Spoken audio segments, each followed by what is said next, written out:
Hello, and welcome back to another episode of the Strange Water podcast. Thank you once again for joining us for another great conversation.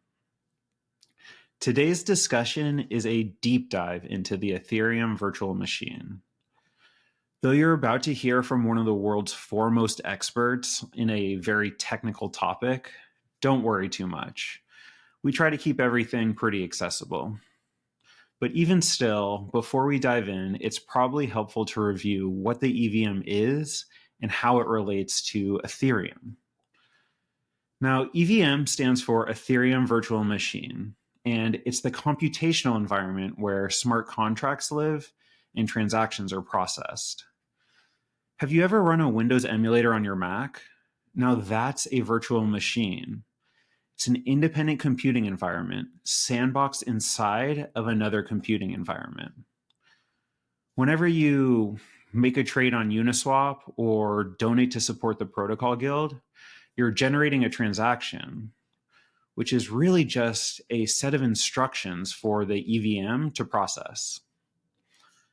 Now, stepping back, Ethereum is made up of thousands of individual computers, each running a piece of software that spins up the EVM. Through the magic of proof of stake, each of these computers are able to communicate and coordinate to ensure that their local copy of the EVM is exactly in sync with every other node in the network. The record of what happened within the EVM exists across thousands of computers all across the globe. As I hope is clear, the EVM is the beating heart of Ethereum. Everything else exists just to create and secure this credibly neutral computing space. And it's within this space where all things that are recorded on chain actually happen. And so I think it's entirely appropriate that we spend some serious time thinking about how the EVM actually works. Fortunately, today we have the perfect guest. Danno Ferrin has been working directly on the EVM for 5 years, including his time with Consensus working on Hyperledger Besu, and at Swirlds, where he is currently working on bringing EVM equivalents to Hedera. Today's discussion is focused around the next major upgrade coming to the EVM Object Format, or EOF. Over the next hour, you'll hear a little bit about how to think about this update to how code is packaged. And through it, you'll learn a ton about how the EVM works and the evolution of the EVM, going back to the days inside Gavin Wood's head, all the way to an Ethereum far in the future. One more thing before we begin. Please do not take financial advice from this or any podcast. Ethereum will change the world one day, but you can easily lose all of your money between now and then. Okay, ladies and gentlemen, Danno Ferrin on the EVM.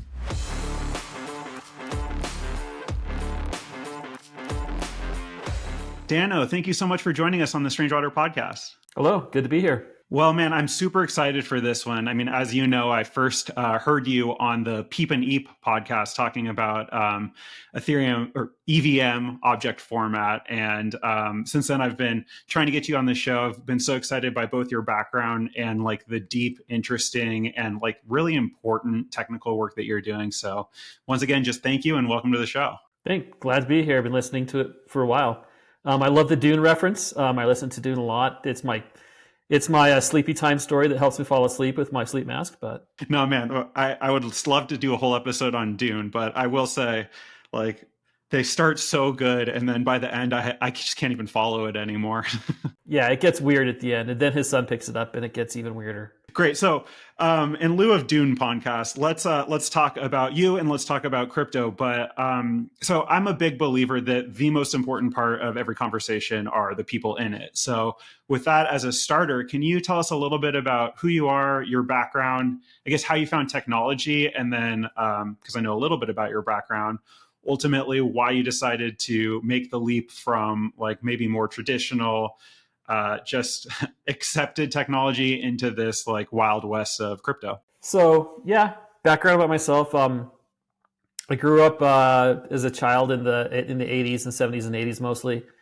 So that's, when home computers started going on. I was always fascinated with home computers. My older brother, the first computer was a mail order kit ZX80, and like they had to solder the pieces together, and that was just so interesting to watch. I had no idea what was going on.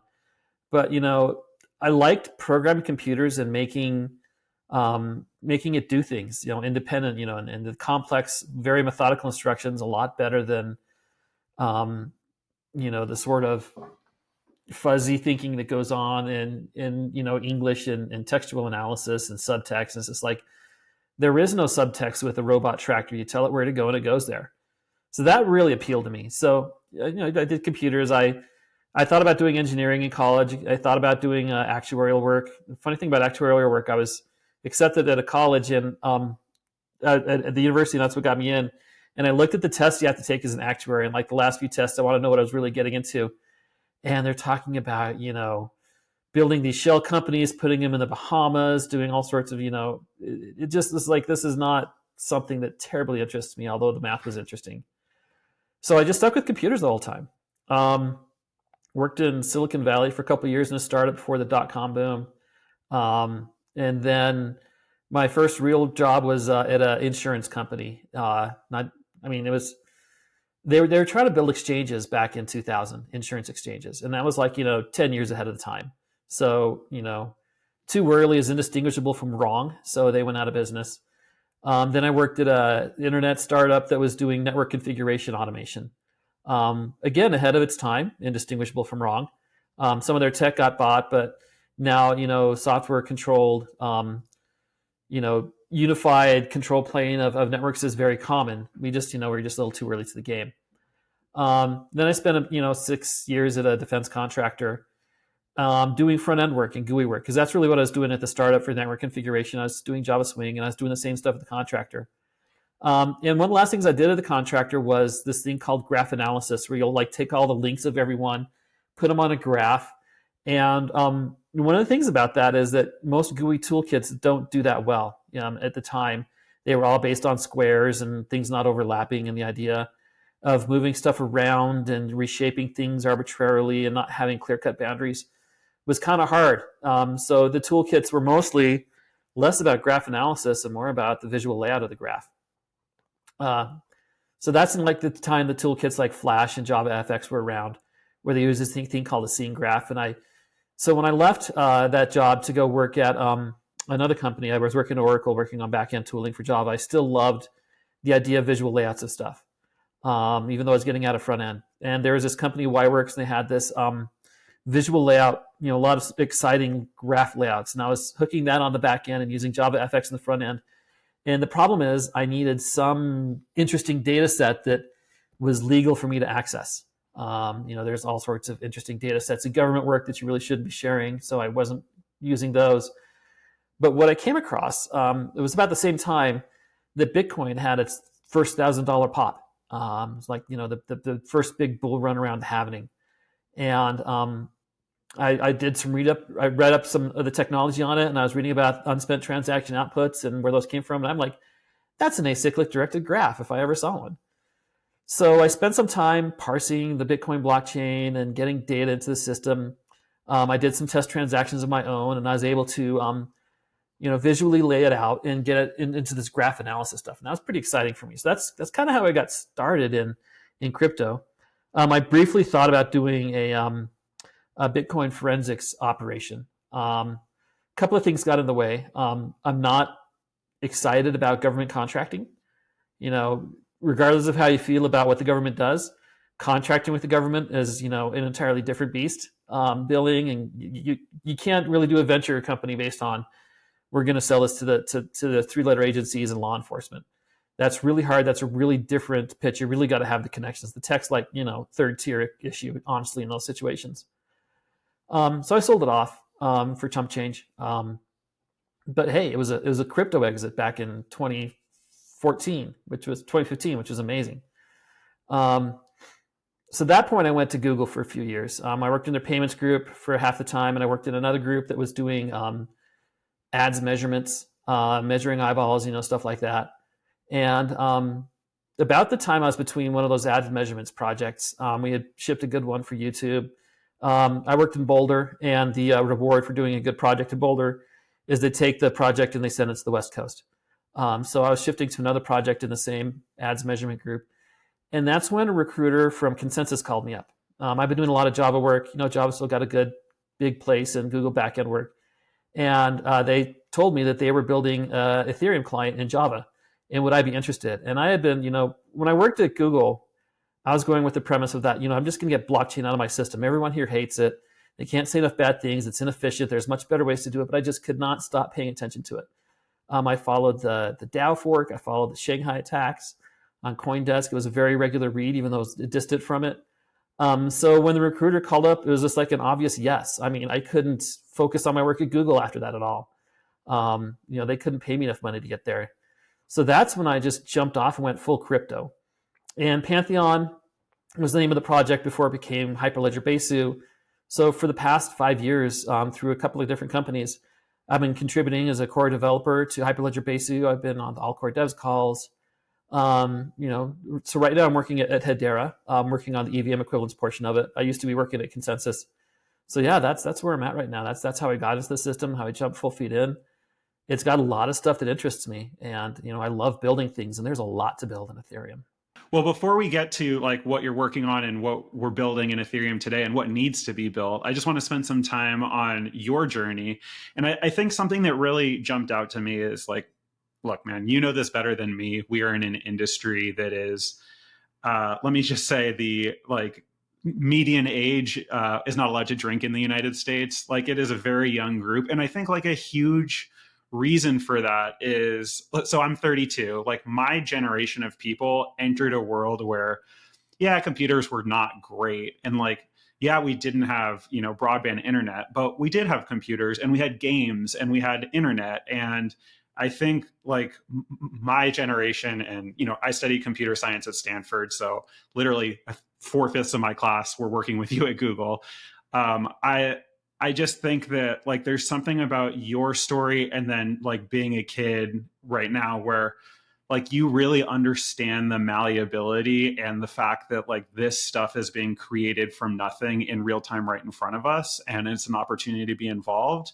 And like I think to me that like it explains a lot of your excitement and willingness to roll up your sleeves and jump in, as opposed to like a lot of the attitude I see of my peers of just like, what's that? I don't understand this.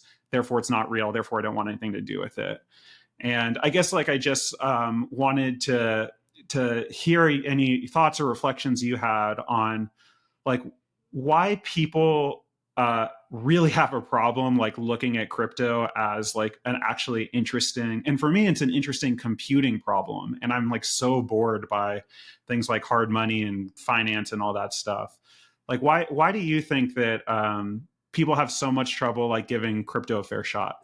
So some of it's from their biases. Like when I was at Google, a lot of people that were, in their previous experience, their understanding of what their goals are. At the payment system at Google, when I was there, one of the, Bitcoin was a non-starter because you couldn't do like a billion, not a billion, but they had some absurdly large number of transactions a day. To try and bring blockchain technology inside of Google would have been a non-starter because the current technology could not sustain the amount of transactions they had just for people buying AdWords, just for logging that sort of information. So I think that the issue with Google is it's such an absurdly large scale. But at the same time, I think what gets a lot of people's biases is they're 100% okay at Google with things being centralized. I mean, if they say that there's these 3 data centers and, they control their database and they keep the synchronization and you just have to trust the controllers at 3, it's easy for Google because they literally own the hardware that's running that. They can call up, someone, Bob or Alice in the network center and say, hey, is this wire disconnected? Is your clock off? And they can work with those people and they can make it work. And with centralization like that, you can get just crazy throughput going through and crazy high velocity because you have an essential level of trust. You have trust in the centralization. You have trust outside of it. So, I think, some people why they don't give crypto a fair shake is because it doesn't fit their immediate needs. So some of them, they just don't understand what they're looking at. And on a vice versa, they have, no appreciation for the needs of censorship resistance because they have the bandwidth to handle everything. It's like, well, why did we censor that? We would lose money if we censored an ad. Or they're fully on board with ads. It's just like, no, we're not going to, sell ads about, zippy no-nos and pew-pew-pews because, that might, get our other advertisers to run away. So they're all rational decisions based on what Google is, which is at its core, it's an advertising company. Now they're transitioning into a cloud infrastructure company. But it permeates. And I think one of the hardest things I had with being at Google is they are by nature and by necessity a very judgmental company. I mean, they have 20 milliseconds to make a judgment if this is the right search results return. So they have to judge it really quick. And so people who understand that judgment appreciate it, get that personality inside. It's just like, I go to a fairly conservative church and I felt more judged at Google than I did at church. I mean, but that's the nature of the company, and that's what makes it tick. And that's like a competitive advantage for them. So like trying to get other people interested in crypto, the other part of the coin is what they have works for them. They're not operating on the fringes of society. They're not trying to push boundaries. They're not trying to, put a dent in the universe. So they've never had experiences with banks saying, oh, we don't like that transaction, we're going to shut down your account. They've never, I live in America. I'm incredibly, privileged to not have to worry about people following me home and snooping for the government and, various, other. I mean, these sound like, when I say these sound like stuff out of George Orwell's 1984 book and, concerns like that. But there are places in the world and people in the world where this is a very real concern for them. So the ability for censorship resistance to get a message out is very important to them. And probably the closest experience most first world people have to this is just being careful what they say on social media because their HR person might be following them and listening to what they're talking to. I mean, that's like the closest that some people get to what concerns about, freedom of speech and censorship are. And they're more than willing to make the exchange. It's just like, I get paid good money, so I'm not going to act like a fool online. I mean, some people are 100% okay with that exchange. But the thing is, when I came into crypto, I mean, I understand those crypto techno-anarchist, I guess is one way to put it. I understand and appreciate some of the places they're coming from, but honestly, what got me interested in it is just the ability to build stuff. I love building things, and there's really unique opportunities for me to build. And I think that's where crypto's created kind of a unique world where you got the builders and the idealists coming together on the same thing, coming in from different directions, from orthogonal approaches. And the intersection of those are just exposing some incredibly unique and valuable things that wouldn't happen if just builders came in or just idealists came in. Just looking at it at two different angles in the interplay is really opening up a lot of interesting things. I mean, I'm just going to be honest here, and I'll say that I only entered crypto in 2021, so everything I said needs to be taken with 8 grains of salt. But I do find that there's really only 2 origin stories of people in crypto. And one is kind of what you described, which is like your work or some project or whatever put you in proximity with it. And just over time, you realize that there is nothing like crypto just in the ability to deploy and experiment and to like mess around with stuff that hits like the open market instantly and like are really driven by building. And then the other part are people that are like in some way have been actually betrayed by, like, let's call it the Western financial system, right? And like I will identify as one of those people. I've got like many stories. I have the one that I'll draw the attention to is in 2022. So after I found crypto, I was locked out of my assets at Wells Fargo for like 3 or 4 months. Had nothing to do with crypto at all. It's like totally arcane thing, but the result was that I could not withdraw my money, and that ended up with me going, minimum payments on all my credit cards. Eventually, I had to take a 5-figure loan from my mom until like all of that got worked out, and then it did, and all's well that ends well. But like, so in order to turn someone into let me put it this way: it is not hard for people to understand the value of crypto when you've just been like absolutely screwed by the system that crypto like is here to fix.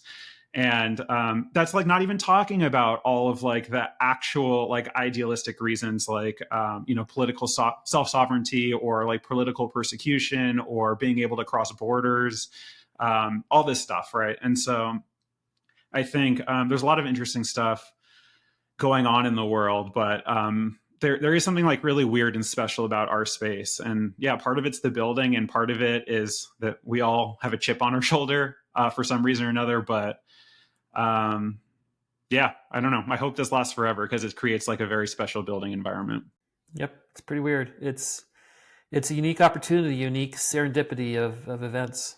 Cool. So we can spend all day talking about your background, but like let's kind of get into the work that you're doing. So you said for the last 5-ish years you've been like contributing to Hyperledger Besu, as well as just been like contributing to the, I guess, like the ethereal concept of the EVM. So can you talk a little bit about like just give us a brief summary of like the work that you do, the 5 years so far, and then maybe end with like, how did you end up finding yourself working at Hedera, but still contributing to the EVM?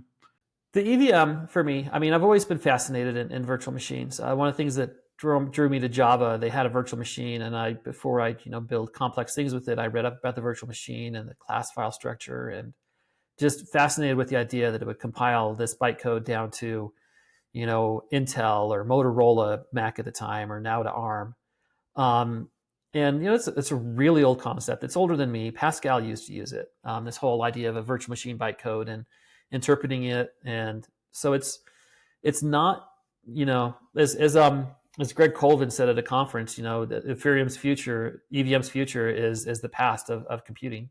So it's applying a lot of things that have already been there. You got a stack machine, which is a well understood and simple machine that can be optimized out to other formats. You have your simple math. You got some operations that help you cross the barrier between simple arithmetic into the outer machine. But when I look at these machines, this is the first broad-based and widely used machine that I think provides a solution to. There's a computer science problem that you're familiar with, and a lot of the listeners are probably familiar with, of the halting problem. So you take these old machines, they express it in a very weird way, so it could be mathematically analyzed. But the question is, given a program, without executing it, can you figure out if it's going to halt or if it's going to go on forever? And lots of serious mathematical analysis later, the answer is no, you can't figure it out without actually executing it. So that's kind of a problem when we're talking about distributed systems, where everyone executing things in exactly the right way and not being able to attack each other is important. So the EVM introduces a notion of gas. And the big thing that gas solves is the halting problem.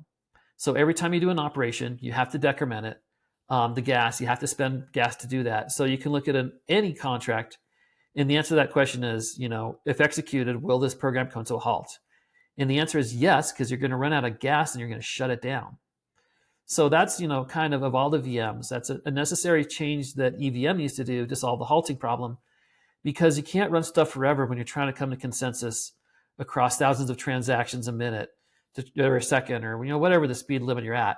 If you want to impose some sort of a limit and make sure people can keep up and keep consensus, you have to be able to close the door on long-running transactions and say, no, we're done. So being able to close it, there's bad ways and there's good ways. You could just say, well, we'll just let it run for 5 seconds or 500 milliseconds or 5 milliseconds. And that's great until you start running on a faster machine. And then you have like a program that runs just at the 5 millisecond. So someone's machine that's going to have a bunch of cache faults and swap stuff in is going to fail, but somebody who's got everything loaded up in cache because they're not doing everything else, it's going to work. So if you just use wall clock, you got 2 different answers. So what the gas notion gives you is the ability to reasonably say, no, trust me, this will come to the end, spend as much time running it as you need to. It'll eventually end. And when it ends, everyone can agree on what the state is at the end, how it ended, where it ended, in very specific ways. And that level of specificity in a smart contract is essential, because there is no room for ambiguity when you're trying to, consistently share millions of dollars of transactions. You have to be absolutely right on everything, and there's got to be no room for argument. So by introducing gas, we can safely do these smart contracts, not the best name. Verifiable computation might be a better name.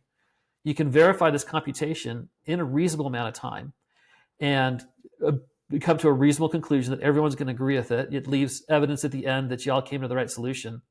And so everyone can go on with their lives, that this has been done, and you don't have to continually doubt what's going on with the computation.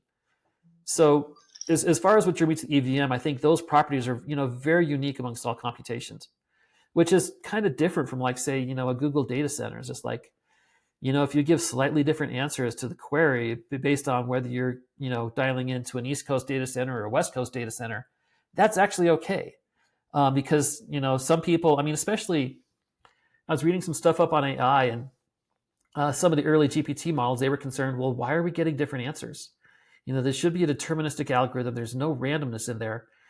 But they split up the algorithm across multiple machines, and these tokens are getting processed in at multiple times. So there's no randomness in the algorithm, but the implementation brings in a certain ordering changes, and you can get different things. And I think that's part of the Brownian motion that makes the current generation of AI look so convincing, is because it's not always identical. It's got these little flaps of butterfly wings that just have these huge impacts on the kind of output it gets.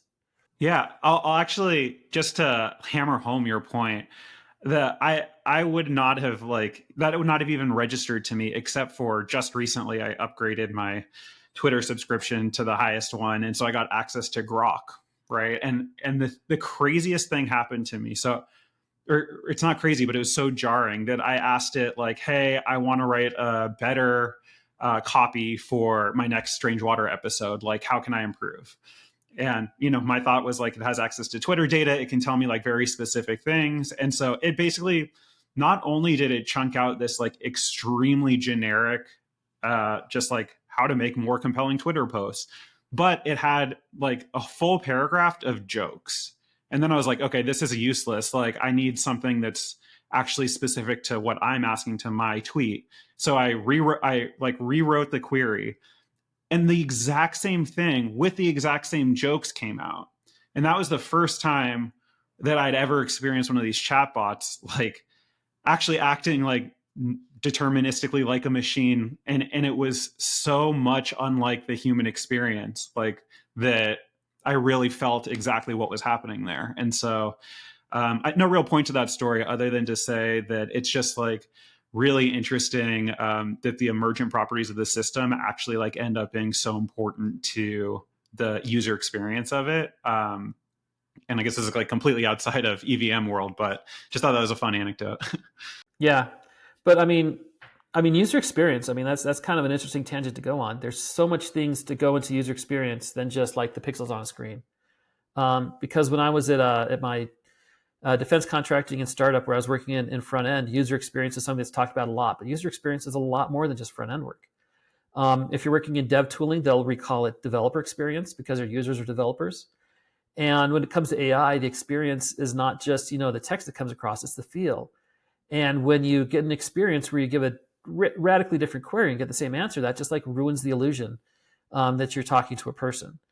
Versus when you are working on ChatGPT or Bard, and you give a slightly different query and you get a radically different answer, and then you try and refine it, and they say, oh, I'm sorry, I got that wrong, or it provides more of the illusion. It's those subtle things that really add up to the user experience that you don't notice.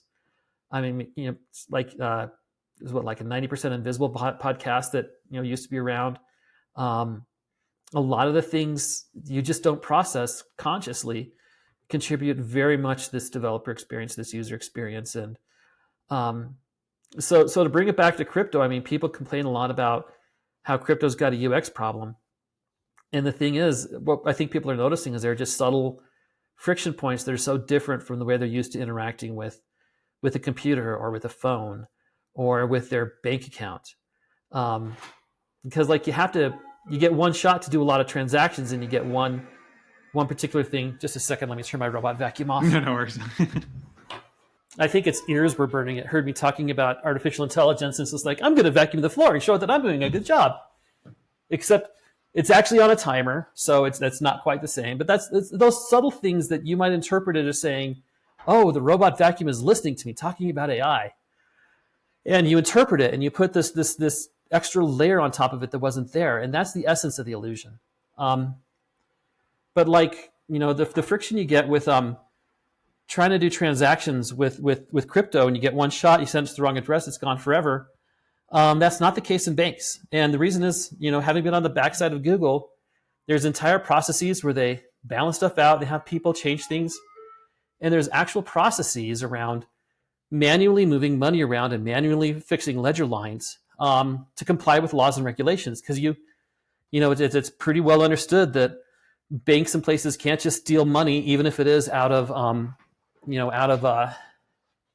negligence. If someone sends it to the wrong address and you refuse to give them payment for that, they still have ways to get it back. And that was what was eye-opening working at the back end of payments at Google, is just how much of the global financial system is still run on duct tape and baling wire. And it works, and it continues to work. And the reason it continues to work is because there's people committed to make it work. And so I think that's why, your bank feels so much more human and personable, is because there probably is someone on the back end when your transaction doesn't add up or they get sent with the wrong tax information. Someone's there fixing it and making it work. When the accounting reports come back and say, oh, you're off by 2 cents, you got to go figure out what went wrong. And they'll spend hours combing through figuring it out. And, if a block comes back in Ethereum and it's like, two-way off, it'll just get thrown out and say, nope, try again. So it's kind of a different experience. Yeah, well, and just to be on the crypto side and not give traditional institutions too much credit, I think part of going back to the experience conversation, yes, they kind of feel more human and more things can happen just to fix a mistake. But the flip side of that, I think the further we go into the 21st century, the more all of us understand that okay, if we complain hard enough, loud enough, and big enough, maybe we can get a company to bend a little bit to our will. And so I find my experience in life these days is so much time whining to companies and businesses and corporations about hey, you guys should have done this. I know that you don't want to do it the right way, but if I make a big enough stink, you'll probably fix it. And I think something that's really refreshing and different, and yes, scary, but different about Ethereum or about blockchain is that you just know that you're going to get what you're going to get, and there's no one for you to argue with. And it to where we started this conversation, it is deterministic. If you do this, it'll happen and it's over. There's no one to talk to about it. And for me, that's much needed in this more and more chaotic and needing to fight for yourself world. Yeah, I mean, it's the downside is code is law, bugs and all. But on the flip side, it's very dispassionate and not targeting anybody for a particular reason. It's just, unfortunately, you trip the wires and you get to deal with the consequences. So let's go back to talking about the EVM. So we started this conversation talking about all of the nuts and bolts of a VM. Nothing is new there. It's all taken from things, from decades and decades of computer science research. And then we talked about what the introduction of gas does is allow us to solve the halting problem. And because we can solve the halting problem, we can now, feasibly build a distributed computing system. But that's the EVM as it is today, right? And it works. I use it often. It's great. I love it. But you're still working on it, right? So can you talk a little bit about what are the big gaps in front of us today that let's say we completely ossified, things got too political, every core dev decided to go work for a bank. What would the EVM as it stands today, where are the big problems that make Ethereum not yet the world computer? So there's a couple of things in the current way the EVM is set up that we're trying to fix with a project called EVM object format. It's not Ethereum object format, it's EVM object format. At a core, I would say it's mostly container format and a few key changes to a few base assumptions of the way the EVM works. The first thing about a container format, it's, it just says, here's the data, here's the code, here's some stuff about the code, go run it. We're not changing anything about the messaging model. We're not changing anything drastic about the operation codes. We're not changing anything about the account model at Ethereum. We're changing one part of how we're packaging it, and it solves another problem. And these are all kind of interrelated problems. It's like, the song, there's a hole in the bucket. We can't have, immediate arguments because, we can't have static jumps because we can't have immediate arguments. We can't have immediate arguments because we can't verify the code. We can't verify the code because we don't have a container format. We can't have a container format because there's already code out there. And it's like this whole thing, you can't just fix one thing incrementally. You got to fix it all in one go to fix everything at the same time. So I mentioned dynamic jumps. One of the things that the EVM does that's fairly unique amongst most VMs is it allows you to do branching control based off of data off the stack. Most other VMs like Java and .NET and Wasm, they have very, they either don't let you do it, they make you have your jumps be static, or they have very restrictive rules about how you can introduce that value into the stack. And the problem is with, and an Ethereum solution to try and solve this is they introduced the jump test argument, meaning there's only certain places you're allowed to jump to. It's kind of like, it's almost like there's an old joke language called intercal. They don't have go-to statements, they have comes from statements. So you don't say you come from this spot, but you say, but you could land here. So it's kind of, unintentionally, going to some really old computer science humor. But the problem that this, the dynamic jump that you could put, so the structure is you could have something in through call data, and you could put that call data value on the stack, and then you could use that call data value stack to jump to anywhere in the program. So there's a lot of analysis you can't do because someone could introduce random values from outside the system to undo all of your static analysis. So it makes it so you can't statically analyze the EVM. You have to take it as it is. And the other problem is then you don't know which one of your jump tests you're going to go to at any point where you jump. And when you're interpreting it and running it, that's not really that big of a deal because you just point it to the PC as you need it. But looking at things that are going to be very important in the future of Ethereum, there's zero knowledge proofs. And so that's basically, you can get a short answer of how you run the execution of the EVM. You can get a hash at the end of it. But zero knowledge proofs to basically take a bunch of checksum data along the side and verify this checksum data and prove that you did the math correctly so that other people can take this, do a little bit of math on their end, and be sure that you ran it correctly without having to run it themselves. But when you have really complex things like, static jumps that could go anywhere in the program, it makes these zero knowledge proofs much more complex than they need to be. They've had to invent new techniques of how they're going to go about analyzing it, the whole arithmetizing the trace. They have invented other sorts of ways that they, there's some PhDs that have got some, and some people going off of masters that have got some nice theses and dissertations off of solving some of these problems. And that's because we have dynamic jumps, but we can't replace dynamic jumps with static jumps unless we can have an immediate argument. And so that gets into the problem of why we need EOF is because, well, if we just introduce an immediate argument, what if there's old code that has that old opcode, and that immediate argument then contains a jump destination? Then you've changed the meaning of the code just by upgrading the software. And that's bad for long-term stability. So, really, I need to show a graphic about this and tell the story about it. But basically, because of that, we need to have validated code that needs to exist in a container. And from that, we can get rid of dynamic jumps and only have static jumps. And with that, the Epsilon team from the Ethereum Foundation has also introduced other long-standing and decades-old concepts of things like stack validation. You have to follow certain rules on your stack validation and code validation. And from those, you can do some really interesting transformations rather easily. The biggest deal one is with a well-formed, you could do it with well-formed EVM, but with EOF, you can always do it.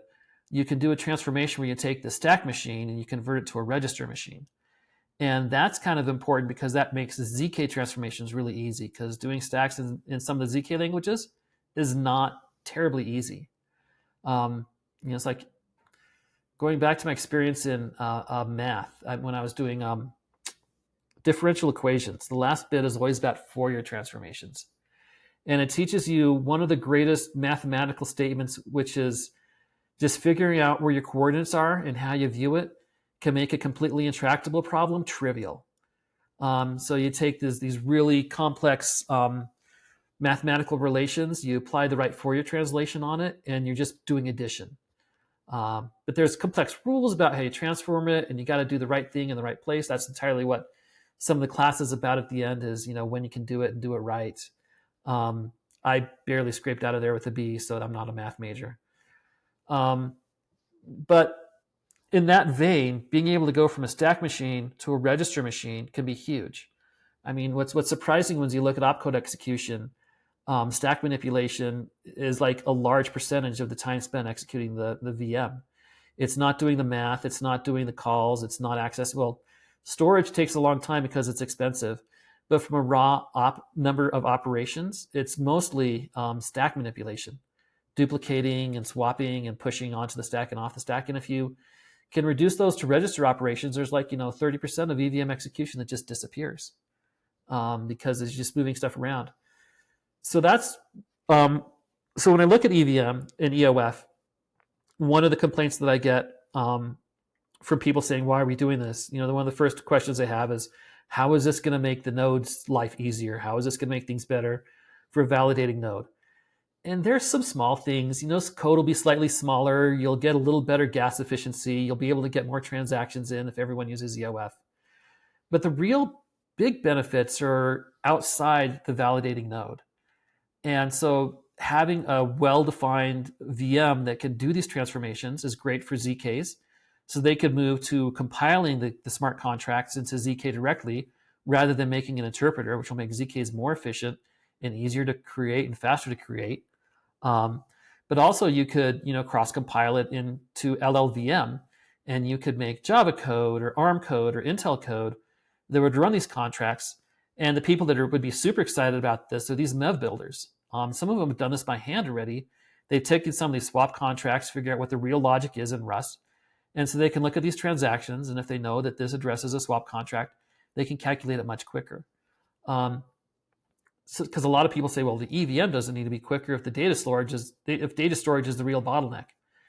But again, looking even further down the road, vertical trees is going to change how the storage works. It's not going to solve all the problems, but what's really going to solve the problem is state proofs. Vertical trees make these state proofs smaller.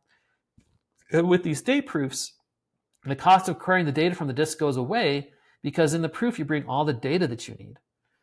So you can do this. You could run a validator in your web browser possibly. If you wouldn't be able to generate the state proof, but you could validate the state proof and probably keep up in time if these are done properly, because you wouldn't have to have the disk access. So it's features like this that, it doesn't necessarily make it good now, makes it marginally better now, but we're looking further down the road. It just unlocks so much more potential. And it's just like that user experience thing. It's the little things that you don't notice that are going to have cascading effects down the road that are going to make things so much better. And that's got to be the hardest thing in advocating for EOF, is getting people to look from their immediate problems, which are very important and very, very severe, to look further down the road and try and work multiple steps down the road. But decentralized coordination is so hard that just working on the immediate problem is victory in and of itself. So first, to be clear, this is going to be basic for all computer scientists, but what we're talking about here, Ethereum EVM object format, is about the way that you write your code, let's say in Solidity or in Viper, and then a compiler takes your human readable code and translates it into machine code. And what EOF is looking at is that compiler today. Every single compiler might have their own bespoke way of translating your code and creating the machine code. And these things might come out differently or come out in different formats. And what you guys are saying is because all these formats, and we'll get into this in a minute, but because all these formats are not the same, the EVM can't make any assumptions, has to treat each one as an individual, just read each line and do each line. And because of that, we have a ton of overhead. We can't do any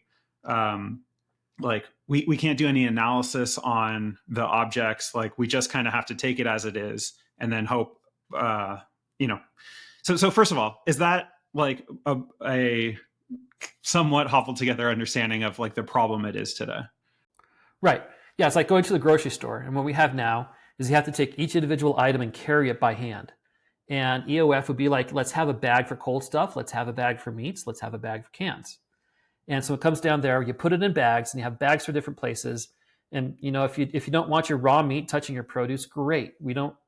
That raw meat goes in the raw meat bag, produce goes in a different bag. And we can handle these things a lot quicker and a lot more efficiently and make better assumptions about all the cold stuff's in the cold bag versus if you just take each item coming down the grocery checkout lane one at a time, you have no idea what you're getting. And it could be a head of lettuce followed by a raw steak.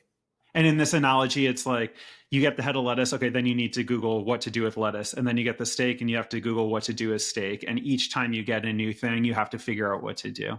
That's a great analogy. So it sounds like, based on what you just said to us, that there's two major things worth picking apart on the benefits of EOF. The first is about the static analysis, and we'll pick that apart in a second. And the second is the implications for ZK / other computing environments. So on the static analysis, so let me repeat back to you what I heard and you tell me if this is correct, that today, because of the jump dest, this is a machine code argument. So no programmer ever writes jump dest. This is what the compiler puts out there. No developer with asterisks. But so what that command essentially says to Ethereum is, okay, when you reach this, jump to this instruction based on like the information I'm giving you right here. And the problem with that is this information I'm giving you right here, like that may not be known before the program is actually run. Like, let's say you're getting that information from Chainlink because it's generated on a second by second basis. Or let's say that you're getting that information from a smart contract that updates once a year. Or the point is that if that information is coming from an external source, like your analysis is over until it's time to actually run it. Is that correct? Right. I mean, it's like having a street map and knowing where all the turns are, but you don't know what direction you're going to turn until you get to the turn.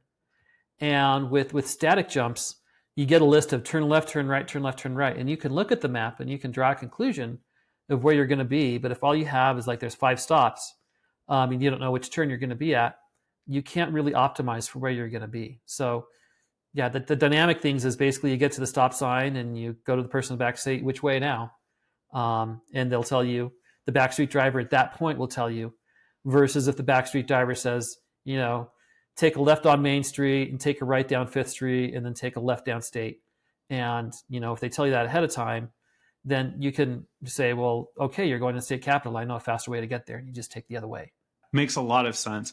And I know that you weren't necessarily involved like in day -1 of creating the EVM, but do you have any sense of why the EVM was created with the jump dest problem? And I'm just queuing off this because you said that most of the other VMs don't really have this problem. Like they either don't allow jump dest at all or only allow the compiler to introduce it with really strong safeguards. What happened in Ethereum that even forces us to have this problem? So the other systems had multiple editions where they could figure out ways to break it in ways that cost security tax, and they had lots of time to think about it and years to actually come to a solution and ship a new version that's incompatible with the previous version, and they can just say, too bad, recompile your code. Don't really have that option in Ethereum.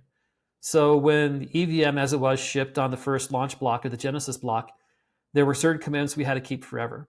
And you step back from that, and the stories that I've heard is the EVM was written basically in a weekend, and it got to the point where it was good enough. And there's a lot to say about this, the approach to solving software. There's like when things are good enough, the right thing to do is to move on and deal with more existential threats like what's our proof of work algorithm. So I wasn't there, but everything that I've heard, it seems to indicate that they worked on in a weekend, got them to the essential point that they needed to get to, and there were much bigger problems that needed to be solved that required a lot more attention. So in that sense, it's like being a middle child. The younger child always has more things to do, and the older child's always causing more problems. And if you just fly under the radar, you're not going to get the level of concern and attention that your other siblings are going to get. And it's just because, of unfortunate circumstances. There's, I don't think, so the jump test, I think someone had brought out a concern that you could jump to any point of the code and it would cause problems. And that was one way to make sure that things were fine. And I think one of the big issues beyond jump test, more than just jump test, is there's a secondary problem that you can't jump into push data. So when you write the code, you say push 1, push 2, push 3, and what you're saying is the next 1, 2, 3, or 32 bytes in the code is data and is not code. So what the jump test analysis is really doing is making sure that the jump tests are not existing inside of that code. So in that push data, so you can't jump into stuff that's never intended to be executable data. So I think, jump test and jump test analysis are there to solve those problems of, getting the minimum viable product on code validation that they needed. And, when they moved on, it got them where they needed to go. And dealing with the problems we're having with EVM object format and ZK snarks, they're in a category of problem I call problems related to success. If Ethereum wasn't successful, this never would have been a problem.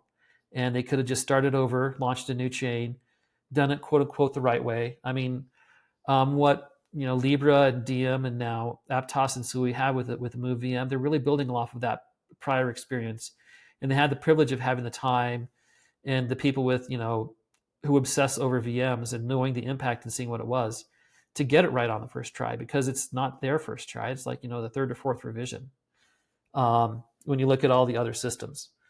So I think it's just the reason why we're in this situation is because it was the most simple thing that could possibly work, and it worked great. And now that it worked great, we got to work our way out of it. Yeah. Well, I thought that's a great way to segue into the second point you made, which is EOF really changes the game and makes things like ZK more viable. And I think, so quick anecdote, back in, I want to say November of 2022, so a year and a half ago, a little less, I was up in Seattle and I met with Sriram Kannan of Eigenlayer. One of the comments he made to me, which has stuck with me ever since, was he's like, Rex, once we are actually looking at verifying ZK snarks, those are so computationally expensive that if you're looking at a full gas block of 30 million gas, right? So that's as much computation as you can possibly do in 1 unit of time.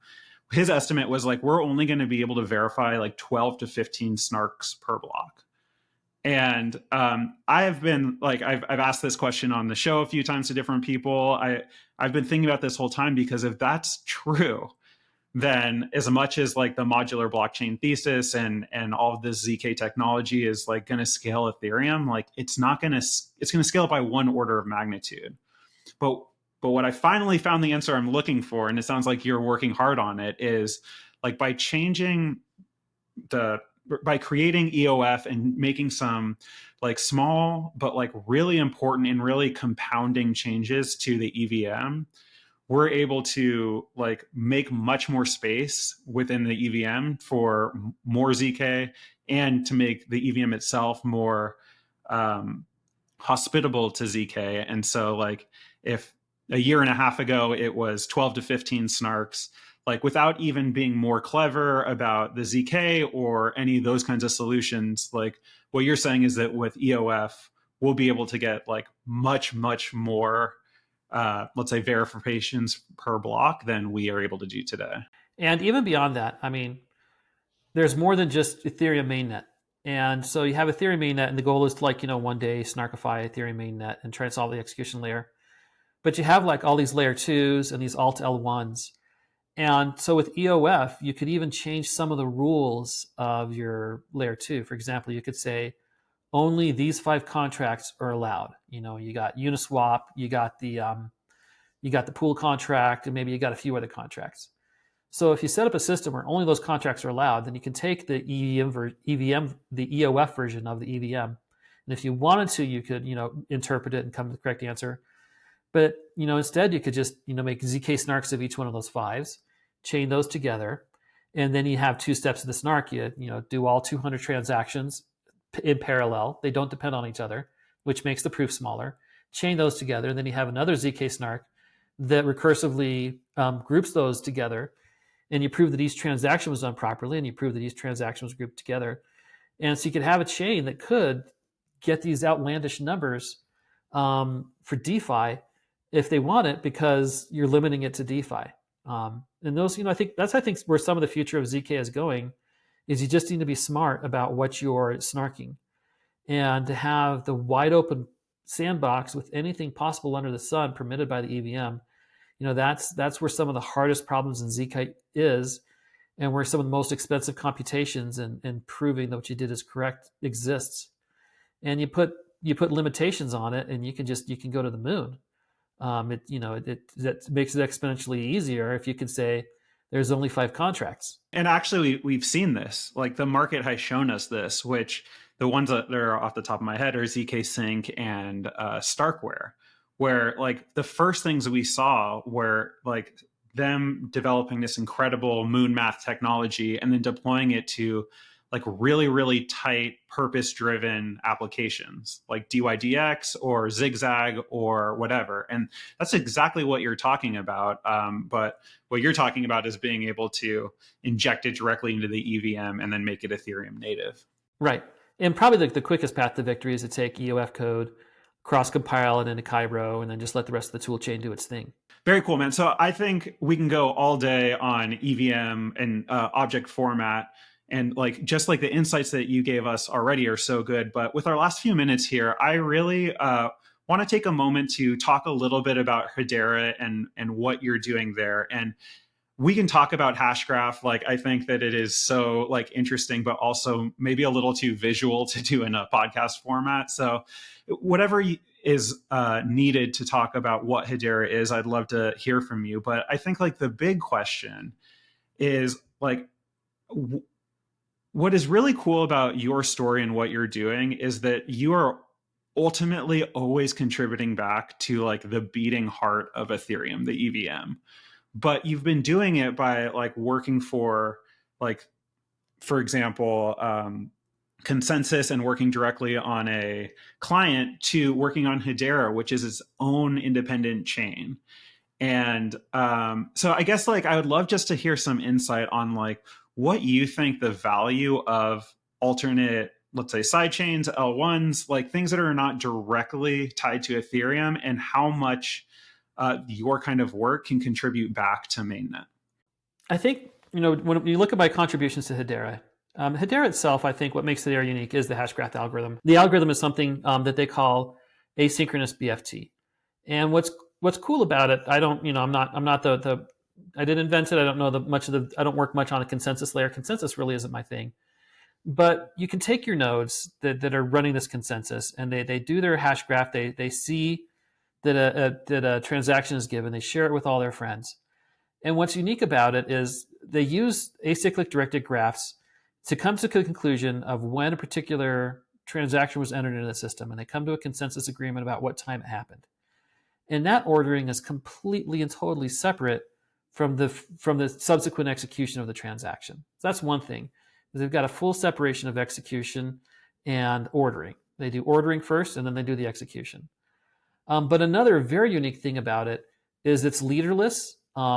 It's not really block driven, because you do it and the order stuff comes in, and the stuff you do orders with. I mean, they put a structure. Well, I'll come back to that when I talk about the Ethereum bit.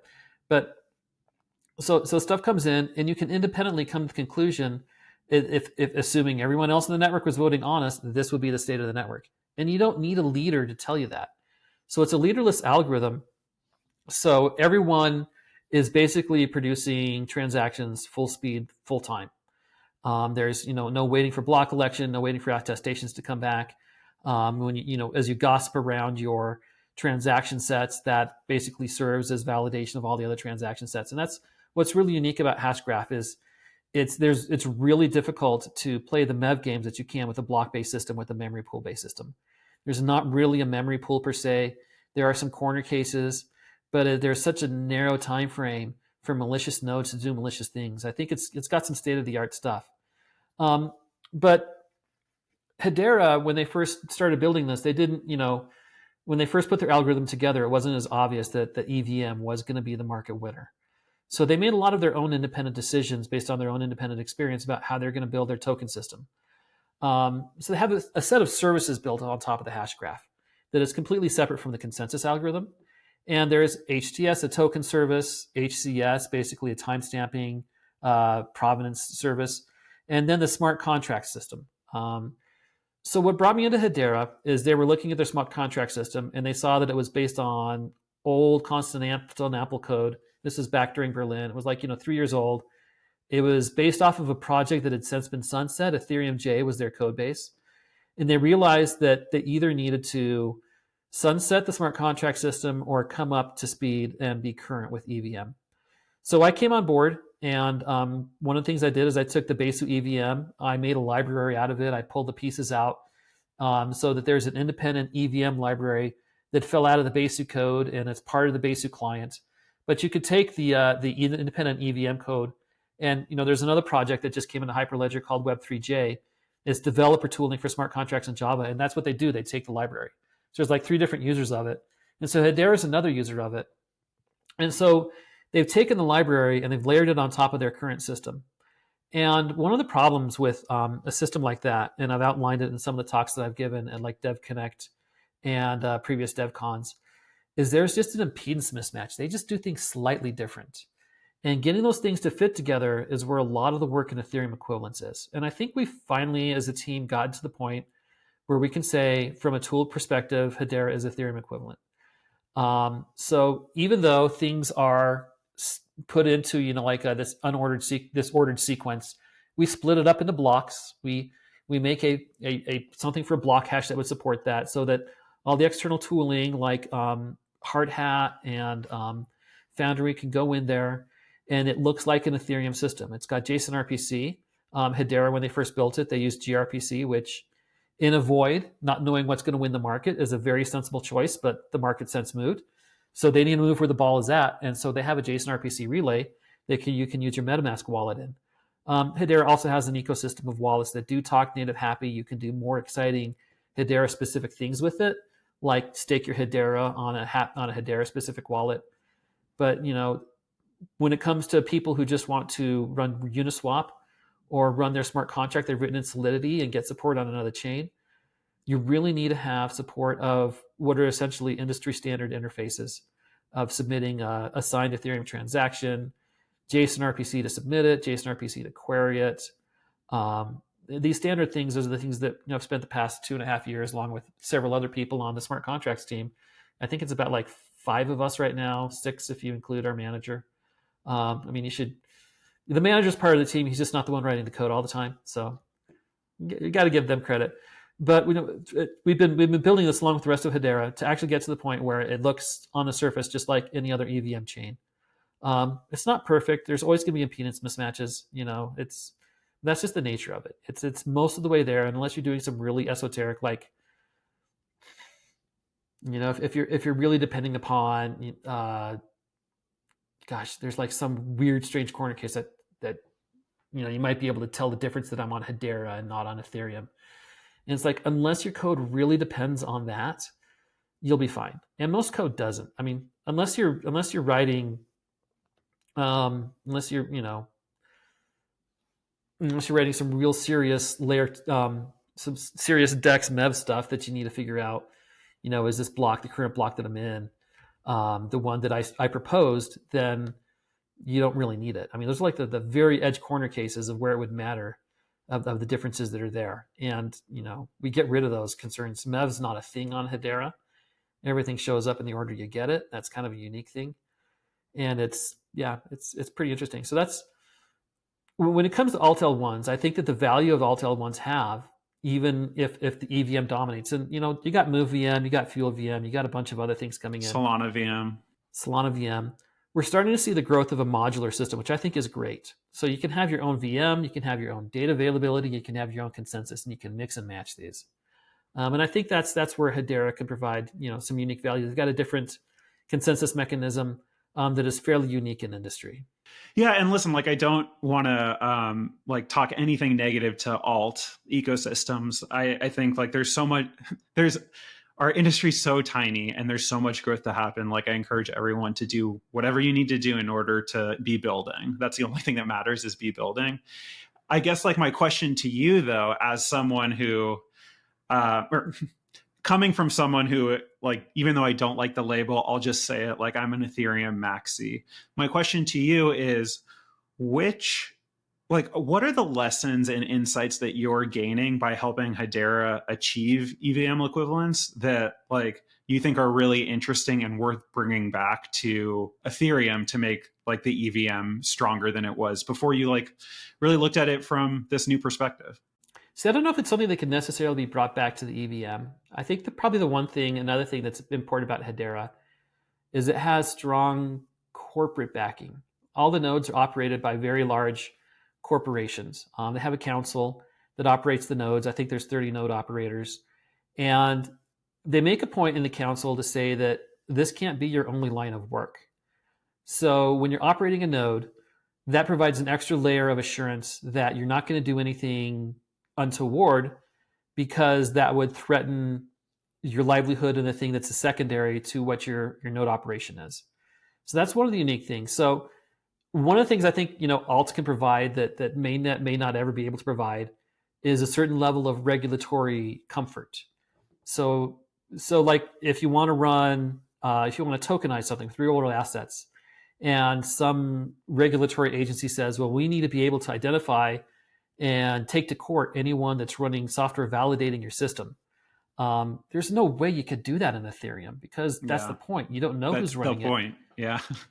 But in something like Hedera, where you can identify by name who the node operators are, and you can figure out who their legal counsel is, that provides a layer that some people are just going to need in the future. And I think maybe not with Ethereum itself, but there might be layer twos where that is a core corporate value, is that yes, we're a registered company in some jurisdiction, and if we do something untoward, your insurance company can come and sue us. If we validate something wrong and don't follow the protocol correctly, you could take us to court and get the assets.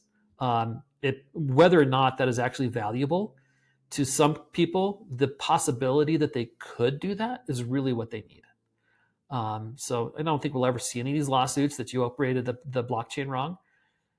But to be able to think that you could go there and have legal standing against some entity is something that I think a lot of bean counters are going to say that's what we need. We need the option to do it, not that we're actually ever going to do it. Yeah, and I think I think you're spot on. And this is the world that, like, the world that has the world computer pumping at the center, like, will look like that, right? And I can totally imagine a world where, like, we have, let's say, $5 trillion of real world assets on chain, and like 4.5 trillion of those assets are in JP Morgan Onyx, new Wells Fargo chain, like new Citibank chain. And like, these will all start as like private L1s, just like JP Morgan Onyx is. And then eventually all of these companies will realize, like, okay, either this should be an L2 and settle onto Ethereum, or there's no reason to mess around with all this consensus stuff. Like, we all trust each other. We all know each other. Like, might as well just sue each other if something goes wrong. And so, like, I fully believe that, like, the end game state of Ethereum is that turns out all the assets do live in places tied to specific people where we can sue them if something goes wrong. But like, what Ethereum provides, very simply, is the rage quit option and the ability to take your assets back into custody, flee your country, move to a new place, invest in something your government says you're not allowed to invest in, like whatever you want to do in this world that is becoming more and more globalized, like Ethereum will provide that option. But let's be real, man, like how often have you done any of that stuff? Right. You're not going to. You just, having the option is nice. It makes you feel more secure to know that you could escape. Very cool, man. Well, I could go for like literally another 2 hours. Like there's a whole category of questions on Hedera that I'd love to ask about, but for the sake of our audience's schedules and ears and just ability to pay attention, I'll cut us off here. So, Danno, before I let you go, can you just share first, like, how can people find you, follow you, learn more about what you're working on, and then second, if they are interested in EOF or EVM and like really want to be part of the team that's pushing Ethereum towards the endgame state, like how can they get involved? So I have a fairly unique username. It's not widely used by many other people. It's Shemnon, Shemnon. So I have that on Twitter. I have that, X, Twitter X. I have that on GitHub. I have that on Telegram. I don't have it on Discord. I have to be like _Shemnon. But those are the places you can get a hold of me. My DMs are open. Don't just say hi. Ask what you're asking for when you connect to me. I get too many hi DMs on X right now for me to just even deal with it. But yeah, you can reach out to me, get a hold of me on those places. If you want to get involved in EOF, right now it's still in a very technical phase, but there's calls. There's every Wednesday at like 10 or 11 UTC, or maybe noon UTC. I'll have to look up the calendar. But there's a standard, if you look at the Ethereum call calendar, there's an EOF call that happens every other week on Wednesday. You can also, if you want to pitch in, there's like on the Ethereum Research Discord, there's an EVM channel. You can get a hold of people there. But I think the thing about EOF is if we do it properly, the way that you participate and use EOF once it ships is you just use an up-to-date version of Solidity, and it'll just spit it out. It'll be that transparent. That's the goal we have, is that most users will just say, oh, it's faster on the inside. And they won't know the details, and it'll have zero impact onto them. And if we can reach that level, we've done it right. But if you're technical and want to get into the details and ask about, what stack validation algorithm we're doing, we're all ears. That's going to be in the Ethereum Discord. Or if you just want to, follow what's going on with it, there's the Alcor Dev recaps that Tim and I think Christina Kim pass around on Twitter a lot from Galaxy Research. I probably got her name wrong, but I follow it a lot. But yeah, there's a lot of places, hit me up if you have any questions and I'll do my best to answer them. Yeah, man, much appreciated. And I hear you that we're in a technical phase of a technical implementation. And so like, it's tough, right? But at least for me, who's non-technical, like every single day, I just find myself like reflecting and just being grateful that like we're able to watch like a generational technology that really will change how like humans interact and live in this world.